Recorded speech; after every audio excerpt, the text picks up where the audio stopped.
आपको पिछली कुछ क्लासेज में आपको कुछ नोट्स दिए थे आपके फिजिक्स के, जो चैप्टर 1 दे दिया था आपको कम्प्लीटली नोट्स में, लेकिन वो मैंने आपको एक्सप्लेन नहीं किया था। हाँ, एक आध वीडियो दी थी एक्सप्लेन की, लेकिन फिर से मैं ऐसा करता हूँ, इसे दोबारा से जो छोटी छोटी चीजें हैं उनको फिर से रिपीट करता हूँ, जो मैंने एक्सप्लेन भी कर दी थी।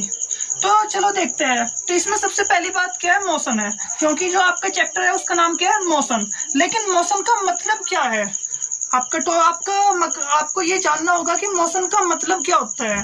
तो मोशन क्या है, अगर किसी भी बॉडी की लोकेशन या फिर पोजीशन टाइम के साथ बदल रही है तो बॉडी मोशन में होगी, वरना वो रेस्ट पर कही जाएगी।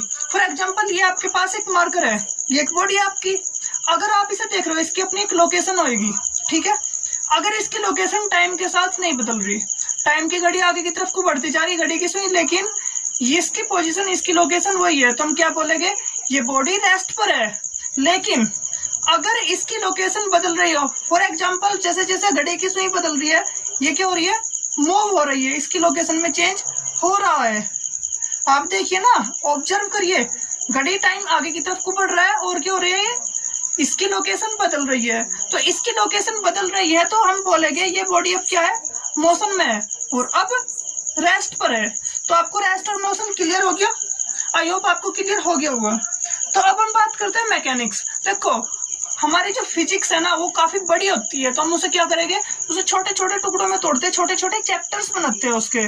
तो जो कि हम मोशन के चैप्टर पढ़ रहे हैं, मोशन फिजिक्स के कौन से टुकड़े के अंदर आता है, कौन सी ब्रांच के अंदर आता है, वो आता है मैकेनिक्स के अंदर। तो हम बोलेंगे फिजिक्स की वो ब्रांच जिसके अंदर, जैसे एक बरगद का पेड़ है, साइंस एक पेड़ की तरह है, बरगद के पेड़ की तरह उसकी बहुत सारी शाखाएं होती है, तो इसी तरह से फिजिक्स है, फिजिक्स की एक बहुत सारी ब्रांच होती है। तो मैकेनिक्स फिजिक्स की वो ब्रांच है जिसमें हम मोशन के बारे में पढ़ेंगे, या फिर वे सभी फिनोमिना जो मोशन से रिलेटेड होगी। तो हम क्या करेंगे, the branch of physics which deal with phenomena, phenomena मतलब घटनाएं। तो जो भी घटनाएं होगी मोशन से रिलेटेड, उन सभी घटनाओं को हम किस में पढ़ेंगे, मोशन में पढ़ेंगे। तो फिजिक्स के उस ब्रांच को हम क्या बोलेंगे, हम उसे बोलेंगे मैकेनिक्स। तो अब देखते हैं हम जो मैकेनिक्स है उसको हम कितने भागों में डिवाइड करेंगे, क्योंकि मैकेनिक्स पूरी हम एक साथ ऐसे नहीं पढ़ेंगे, उसको भी हम छोटे छोटे चैप्टर्स में, छोटे छोटे मतलब पार्ट में डिवाइड कर देंगे। तो मैकेनिक्स को ही मैंने क्या करा है, 3 पार्ट में डिवाइड कर रखा है। ये आपको बताएगा आपको पूरी 9th क्लास में पढ़ना क्या क्या है मैकेनिक्स, जिसमें मोशन से जुड़ा हुआ होगा, हर वो चीज मोशन से जुड़ी हुई होगी। ये आपको ऐसे इंट्रोड्यूस करेगा कि क्या क्या चीजें आप मोशन से जुड़ी हुई पढ़ सकते हो। तो इसको हमने 3 टुकड़ों में तोड़ दिया, 3 ब्रांच में तोड़ दिया हमने मैकेनिक्स को। एक है आपकी स्टैटिक्स, दूसरी है आपकी काइनेमेटिक्स और तीसरी है डायनेमिक्स। देखो, स्टैटिक्स, काइनेमेटिक्स एंड डायनेमिक्स। देखो, स्टैटिक्स के अंदर हम क्या करते हैं, जो बॉडीज इक्विलिब्रियम पर होती है, मतलब जैसे ये बॉडी है, ना ही ये ऊपर चल रही, ना ही नीचे चल रही, ना ये साइड में चल रही है, बिल्कुल रेस्ट पर है। जो भी बॉडी रेस्ट पर होती है यानी इक्विलिब्रियम में होती है, हम उन बॉडीज के बारे में चर्चा करते हैं। यहाँ पर हम उन बॉडीज के बारे में स्टडी करते हैं जो बॉडीज इक्विलिब्रियम पर हो। फॉर एग्जांपल देखो, ये क्या है, रेस्ट पर है, मतलब है इक्विलिब्रियम में, अर्थ चाहेगी इसे अपनी तरफ को खींचना, ठीक है। और जो हम क्या कर रहे हैं, इसे ऊपर की तरफ को ले जाना चाह रहे हैं, और ये किस पर है, इक्विलिब्रियम पर है। तो आप कहोगे इसके बारे में स्टडी क्या करें, इसके बारे में हम स्टडी कर सकते हैं जो इसके मोशन का कारण हो सकता है, हम उन सब को डिस्कस कर सकते हैं इसमें। अर्थ इसका एक मोशन का कारण हो सकता है, इसे अपनी तरफ को खींचने के लिए, और हम इसे ऊपर की तरफ को रख रहे हैं। और मोशन का कारण क्या होता है, मोशन का कारण होता है फोर्स, ठीक है। तो जो फोर्स क्या है, मोशन का कारण है। तो अर्थ इसके ऊपर एक फोर्स लगा रहा होगा नीचे की तरफ को, लेकिन हम क्या कर रहे हैं, ऊपर की तरफ को एक फोर्स लगाकर इसको हम इक्विलिब्रियम में ला रखा है हमने। तो इसलिए हमें जो भी बॉडीज है जो इक्विलिब्रियम पर रखी हुई है, उन सभी बॉडीज के बारे में हम डिस्कस करेंगे। जैसे टेबल पर बुक रखी हुई है, बुक नीचे की तरफ को गिरने की कोशिश करेगी, लेकिन जो आपकी टेबल है वो क्या करेगी, बुक के ऊपर एक अपोजिट फोर्स लगा देगी, जिससे बुक क्या रहेगी, इक्विलिब्रियम पर रहेगी, मतलब रेस्ट में रहेगी, ठीक है। तो हम इन्हीं सब के बारे में डिस्कस करेंगे स्टैटिक्स के अंदर। तो दूसरी चीज क्या होती है, दूसरी चीज होती है काइनेमेटिक्स। अब देखो, काइनेमेटिक्स के अंदर आप करने क्या वाले हैं, हम पढ़ने क्या वाले हैं, एक बार देखना, study of motion without considering cause of motion. देखो, हम मोशन के बारे में पढ़ेंगे, मोशन के बारे में जानेंगे, लेकिन हमें ये नहीं जानना भाई मोशन का कारण क्या है। देखो, मैंने अभी आपको बताया था मोशन का कारण फोर्स है, तो हमें यहाँ पर फोर्स नहीं माननी, हमें यहाँ पर कोई भी फोर्स ड्रॉ नहीं करनी। फॉर एग्जाम्पल, मैंने इसे ऊपर की तरफ को फेंका, तो मुझे इस बारे में कोई दिलचस्पी नहीं है जानने में कि अर्थ इसे अपनी तरफ को खींचने की कोशिश कर रही है, इसके ऊपर एक फोर्स लगा रही है। सिर्फ मेरे बारे में ये दिलचस्पी है कि ये पहले ऊपर की तरफ को जाएगी, फिर ये नीचे की तरफ को आएगी, तो मैं इसे किस वेलोसिटी से फेंक रहा हूँ, किस स्पीड से फेंक रहा हूँ और ये किस स्पीड से नीचे जाके गिरेगी। मुझे इस सब के बारे में जानना है। कोई भी आप एक कार ड्राइव कर रहे हो, आप एक कार चला रहे हो, तो सामने कोई भी मतलब एक व्यक्ति आ जाता है और आपको तुरंत ही ब्रेक लगाने की जरूरत पड़ेगी, तो आपको कितनी तेजी से ब्रेक लगाने चाहिए ताकि एक्सीडेंट होने से बच जाए। हमें सिर्फ ये सब जानना है, ठीक है। और अगर आपको मतलब यहाँ से लेकर दिल्ली जाना है, तो दिल्ली जाने तक के लिए आपको किस स्पीड से जाना होगा कम से कम टाइम में, या फिर आप अगर एक स्पीड से चल रहे हो तो कितने टाइम में दिल्ली पहुंच जाओगे।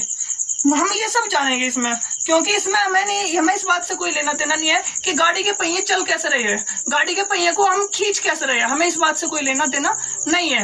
हमें बिना मोशन के कारण को जाने हुए क्या करना है, मोशन के बारे में स्टडी करना है। और यहाँ पर क्या था, study of body is at equilibrium considering coach of motion. हमें अभी कोच ऑफ मोशन मानना था, फोर्स देखनी थी, लेकिन उन्हें बॉडी को देखना था जो क्या है इक्विलिब्रियम पर है, मतलब रेस्ट पर है। लेकिन तीसरा क्या आपका डायनेमिक्स है, और डायनेमिक्स में आप क्या देखोगे, आप मोशन के बारे में पढ़ोगे और साथ में आप कोच ऑफ मोशन भी देखोगे।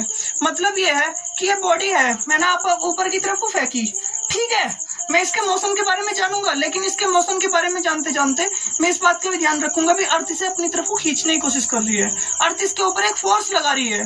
अगर मैं गाड़ी को ले जा रहा हूँ यहाँ से दिल्ली की तरफ को, तो मुझे देखना होगा भाई हम किस तरीके से गाड़ी को ले जा रहे हैं, ठीक है, उसके ऊपर कौन कौन सी फोर्स लगा रही है।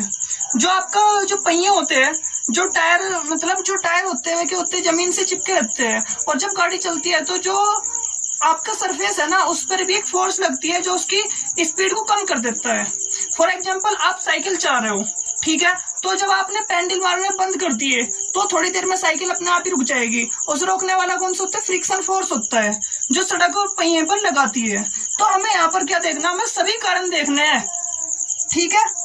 कोई भी एक सिस्टम होगा, कोई भी चीज चल रही होगी, चाहे एक पार्टिकल जा रहा होगा, तो उसके मोशन का कारण क्या है, मुझे सभी फोर्स यहाँ पर ड्रॉ करनी पड़ेगी, मुझे सभी फोर्स दिखानी पड़ेगी, मुझे पूरा मोशन भी जानना है और साथ में मोशन का कारण भी जानना है, ठीक है। मेरी यहाँ पर दिलचस्पी है मोशन के कारण को जानने में। ऑलराइट, अब जो हमारा चैप्टर है, ये चैप्टर क्या है, हम इस चैप्टर में इतनी बातें कर लिए, ये सब जो अभी तक मैंने बताया है ये सभी इस चैप्टर का एक इंट्रोडक्शन है, लेकिन ये चैप्टर सही मायने में अभी तक स्टार्ट नहीं हुआ है। ऑलराइट, ये सिर्फ मैं इंट्रोड्यूस कर रहा था मोशन को, मोशन क्या चीज है। तो इसमें इस चैप्टर में हम बेसिकली पढ़ेंगे काइनेमेटिक्स। देखो पहले हम काइनेमेटिक्स पढ़ते हैं, उसके बाद स्टैटिक्स अपने आप ही समझ आ जाती है, क्योंकि एक सिंपल सा केस है, अगर आपने फोर्स के बारे में जान लिया तो आप इसके बारे में अपने आप जान लोगे। तो फिर पहले आप काइनेमेटिक्स पढ़ेंगे, सेकंड चैप्टर आपका डायनेमिक्स का, और डायनेमिक्स के अंदर से कुछ चीज ऐसी मिल जाएगी जो अपने आप ही स्टैटिक्स को कवर कर लेगी, तो ये हमारी स्ट्रेटेजी रहने वाली है। ऑलराइट, तो हमें ये पता चल जाएगा मोशन क्या चीज है, और मोशन के बारे में बहुत सारी जानकारियां मिल जाएगी। तो बच्चों अब देखते हैं टाइप्स ऑफ मोशन। मोशन के कितने टाइप्स हो सकते हैं। देखो अगर मैं किसी भी चीज के टाइप बताऊं तो आपको बताना पड़ेगा किस आधार पर टाइप बताने हैं। भाई आप किसी भी चीज को वैसे ही क्लासिफाई नहीं कर सकते, आप वैसे ही नहीं बता सकते भाई ये चीज इतने टाइप की होती है। आपको कुछ ना कुछ अपने पॉइंट ऑफ व्यू रखना होता है कि वो किस टाइप की है, ठीक है। तो मैं क्या लेता हूँ, मैं सबसे पहले लेता हूँ जो मोशन का नेचर है, जो मोशन की प्रकृति है, उसके आधार पर मोशन कितने टाइप का हो सकता है।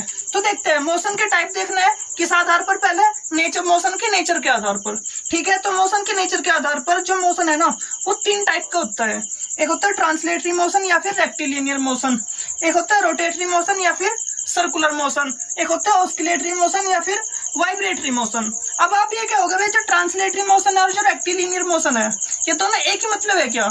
फिर अगर आप अपने लेवल पर आगे लेवल पर जाकर देखोगे तो आप इनमें डिफरेंस पाओगे, लेकिन वो डिफरेंस अभी आप समझ नहीं पाओगे क्योंकि मोशन के बारे में आपको और बहुत कुछ और जानना होगा, ठीक है। वेल आपके अगली क्लासेज में धीरे धीरे अपने आप ही आ जाएगा, क्लियर हो जाएगा। मैं सिर्फ आपको इंट्रोड्यूस कर रहा हूँ इन चीजों से। सो हमारा पर्पज क्या है, सिर्फ इनका इंट्रोडक्शन लेना, एक सॉलिड इंट्रोडक्शन लेना। तो ट्रांसलेटरी मोशन या फिर रेक्टिलिनियर मोशन ये होता क्या है। तो देखो सिंपल सी बात है, रेक्टिलिनियर से क्या फीलिंग आ रही है, एक लाइन के अंदर अगर एक बॉडी के सभी पार्टिकल किसी एक लाइन में एक फिक्स पाथ पर चले, ठीक है, या फिर आप ये बोल लो अगर एक पार्टिकल एक सीधी लाइन में चलो उसे हम क्या बोलेंगे, रेक्टिलिनियर मोशन बोलेंगे। लेकिन अगर एक बॉडी के सभी पार्टिकल सेम पाथ को फॉलो करें, जैसे ये है, मैंने क्या करा है, ऐसे मोड़ दिया, ये ऐसे चल रही है, तो क्या इसके सभी पार्टिकल एक ही पाथ को फॉलो कर रहे हैं? देखना जरा, नहीं, इसका एक पार्टिकल का मोशन कुछ और होगा, ऐसा दूसरे पार्टिकल का मोशन कुछ और होगा। लेकिन अगर ये ऐसे चले तो क्या सभी पार्टिकल एक ही पाथ को फॉलो कर रहे हैं?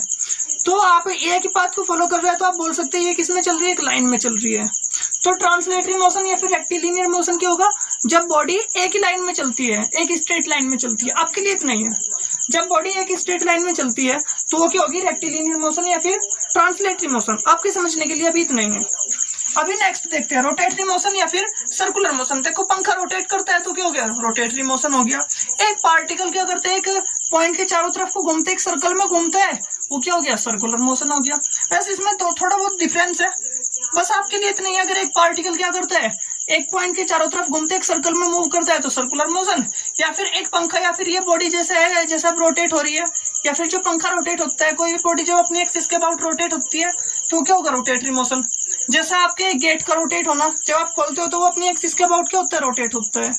तीसरा क्या, ऑस्किलेटरी मोशन या फिर वाइब्रेटरी मोशन। देखो आपने कुछ ऐसा तो मोशन देखोगे, वाइब्रेशन, ऑलराइट।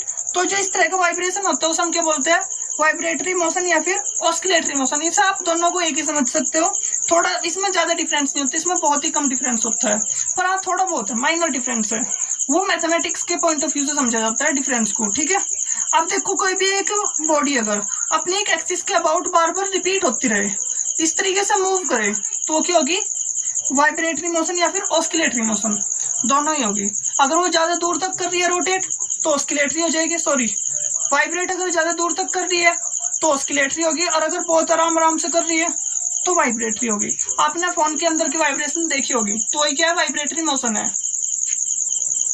तो अब देखते हैं हम दूसरे टाइप का, मतलब दूसरे आधार पर, डायमेंशन के बेस पर। अब आप कहोगे डायमेंशन क्या चीज है, कोई नई सी चीज लग रही है। देखो आप डायमेंशन को थोड़ा बहुत पढ़ पाओगे अपने मैथ्स के लास्ट चैप्टर में, लेकिन फिलहाल के लिए आप समझ लो डायमेंशन होती है बस कोई चीज होती है, धीरे धीरे ये अपने आप क्लियर हो जाएगा डायमेंशन क्या चीज होती है। तो देखो जो मोशन है उसको तीन टाइप की होती है यहाँ पर भी। एक होती है one dimensional motion, two dimensional motion और थ्री डायमेंशनल मोशन, ठीक है। तो अब ये डायमेंशन क्या चीज है, आप इसे देखो इस डायग्राम को, ठीक है। यहाँ पर अगर हम एक ही लाइन के अंदर चल रहे हो या फिर सिर्फ ऐसे ही चल रहे हो, अगर हम एक ही लाइन के अंदर चल रहे हो तो हम क्या कर रहे हैं, एक ही डायमेंशन के अंदर चल रहे हैं। अगर हम एक लाइन के अंदर चल रहे हैं, ठीक है, एक ही लाइन के अंदर चल रहे हैं, तो क्या होगी, हमारी वन डायमेंशनल मोशन होगी। देखो ये वाला रास्ता कैसा है, ऐसा है, ये क्या ऊपर की तरफ को, और ये क्या है, बाहर की तरफ को, ठीक है। अब आपको एक मोशन बतानी है, मोशन मतलब कहाँ पे जा रहे हो आप, तो आपको इसे बताने के लिए आप कहाँ जा रहे हो, तो आप इन तीनों का सारा लोगे। अगर आप इधर को चल रहे हो एक लाइन में तो पता चल जाएगा, अगर आप ऐसे चल रहे हो तो पता चल जाएगा। तो इसी से ही डिस्क्राइब हो जाता है सब कुछ, और इसलिए हम इसे में क्या बोलते हैं, इसे हम एक्सिस बोलते हैं, ठीक है। क्या बोलते हैं हम, एक्सिस। इसे बोलते हैं हम एक्स एक्सिस, इसे बोलते हैं हम वाई एक्सिस, और इसे बोलते हैं हम जेड एक्सिस, ठीक है। तो एक होती है एक्स एक्सिस, एक होती है वाई एक्सिस और एक होती है जेड एक्सिस, और ये क्या होती है, डायमेंशन होती है। अगर आपका एक पार्टिकल बिल्कुल एक सीधी लाइन में चल रहा है तो वो क्या होगा, motion in one dimensional motion होगा। एग्जांपल क्या है, जो एक स्ट्रेट लाइन रोड पर एक कार दौड़ रही है, एक बिल्कुल सीधी की सीधी रोड पर एक क्या दौड़ रही है, गाड़ी दौड़ रही है, कार दौड़ रही है, चल रही है, तो हम क्या बोलेंगे, वन डायमेंशनल मोशन बोलेंगे। अब देखते हैं टू डायमेंशनल मोशन क्या होता है। देखो अगर वो आगे तो चली रही है, अगर वो दाएं बाएं भी चले, मानने की बात है, अगर उसका रास्ता कुछ ऐसा वैसा हो, इसी के ऊपर ही, इसी प्लेन के ऊपर ही, जिसमें मतलब उसे पता है भाई एक्स में भी चल रही है और वाई में भी चल रही है ना, भाई एक्स में आगे की तरफ को भी चल रही है और वाई में ऊपर की तरफ को भी चल रही है, या फिर ये कह लो वो आगे भी चल रही है और दाएं बाएं भी चल रही है, तो क्या होगी, टू डायमेंशनल मोशन होगी, ठीक है। तो इसे हम बोल सकते हैं मोशन इन ए प्लेन, एक प्लेन के अंदर, यानी एक फ्लोर मान सकते हो आप, फ्लोर भी एक प्लेन होता है, तो एक प्लेन के ऊपर या फिर एक फ्लोर के ऊपर जो क्या होती है, मोशन होती है। ये जैसे आपका एग्जांपल ले अगर, तो ये होती है मोशन ऑफ आंट, मतलब चींटी ऑन द फ्लोर, ठीक है। अब तीसरा क्या है, 3 डायमेंशनल मोशन, मतलब वो तीनों तरफ से चल रही है। अगर कोई रास्ता पहाड़ी है, आप दाएं भी चल रहे हो, बाएं भी चल रहे हो, आगे भी चल रहे हो, और साथ ही रास्ता पहाड़ी होने की वजह से आप ऊपर नीचे भी चल रहे हो, तो आपकी मोशन क्या होगी, 3 डायमेंशनल मोशन होगी। इसका अच्छा से एग्जाम्पल है आपका जो मंकी का मोशन होता है ट्री के ऊपर, वो क्या करता है, वो आगे पीछे ऊपर नीचे सब तरफ चलता है, तो वो क्या होता है, 3 डायमेंशनल मोशन होता है। ऑलराइट, तो अब देखते हैं इस चैप्टर का पर्पज क्या है, इस चैप्टर का उद्देश्य क्या है, हम जो पढ़ रहे हैं, क्योंकि अभी तक मैं सिर्फ चीजों को इंट्रोड्यूस ही कर रहा हूँ, ऊपर से बता रहा हूँ। जो जो हमारी जरूरी चीजें हम उसे एक्सप्लेन करेंगे, मतलब डिटेल में एक्सप्लेन करेंगे बाद में, ठीक है। तो हमारा पर्पज क्या है इस चैप्टर का, इस चैप्टर का हमारे 2 ही पर्पज है, ये 2 पर्पज। एक तो वेयर आर थिंग्स, चीजें कहाँ पर है, and where are they going to be, उन्हें जाना कहाँ पर है, ठीक है। तो वे एक है कहाँ पर, और एक उन्हें जाना कहाँ पर है, ठीक है। तो अब देखते हैं इन 2 पर्पज को पूरा करने के लिए हमें किन किन बातों की जरूरत है, हमें कौन कौन से कंसेप्ट पढ़ने होंगे जो हमारी नीड को पूरा करेंगे। So what's the our need for this chapter, तो हमारे ये 4 ही चीजें हैं इस पूरे चैप्टर के अंदर, हम ये 4 चीजें पढ़ने वाले हैं, और ये चार चीजें ही इस पूरे चैप्टर का निचोड़ है। जहाँ हमने ये चारों चीजें समझ ली, वही हमने ये पूरा चैप्टर समझ लिया, काफी डीप में भी समझ लिया, आप ये भी बोल सकते हो, ठीक है। वेल डीप में भी नहीं समझना है किसी को तो आप थोड़ा इग्नोर कर सकते हो, लेकिन ये 4 चीजें बहुत ही ज्यादा इंपॉर्टेंट है आपके इस चैप्टर के लिए। तो एक तो आपका पोजीशन, या फिर डिस्प्लेसमेंट, या फिर डिस्टेंस, हाँ इनमें थोड़ा डिफरेंस है, लेकिन ये जो 3 क्वांटिटी है ना, ये आपके इस सवाल का जवाब दे देती है, वेयर आर थिंग्स, चीजें कहाँ पर है, ठीक है। और जो आपकी दूसरी नीड है, दूसरा कंसेप्ट है, वो है वेलोसिटी का या फिर स्पीड का, ये आपके इस बात का जवाब दे देते हैं, where are they going to be, चीजें कहाँ पर जाना है या फिर वे जा कहाँ रही है, ठीक है।